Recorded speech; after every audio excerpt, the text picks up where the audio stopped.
Magandang araw mga kabady. Magandang umaga nga po pala sa inyo. Dito nga po pala kami lalakad. Sama ko po si Makoy. Makoy, mag-hi ka naman. Hi. Hi. Tawagin mo yung mga alaga natin. Ayun nga po pala yung alaga namin. 4 na aso.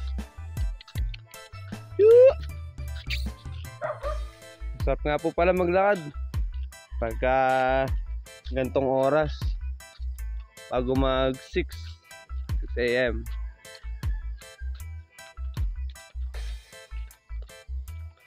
Ito po sa amin, napatahimik. Ganito lang.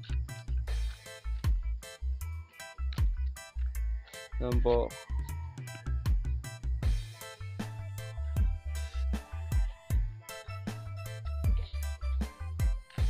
Pakita ko lang po sa inyo.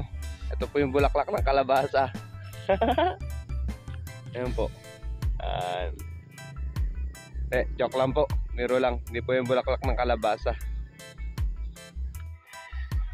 Ayan nga po pala si Nana. Napakasipag magwalis. Napakalawak nga po pala ng bakuran yan. Hanggang dun po sa dulo na nilalakaran namin. Doon po siya nagwawalis. At ito naman po yung misis ko. Ayan, nagluluto po siya. Ayan. Yan po yung mga order po. Mga dadalhin po namin sa school. I-deliver po namin yan mamaya po. At ako po mag-deliver.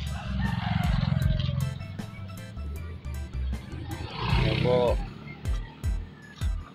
Ito po yung mga alaga namin makukulit. Ayun o. Ito pa. Hanggang dito na lang po ulit. Abangan nyo po ulit ang susunod kong kabanata. Ingat po tayo mga buddy.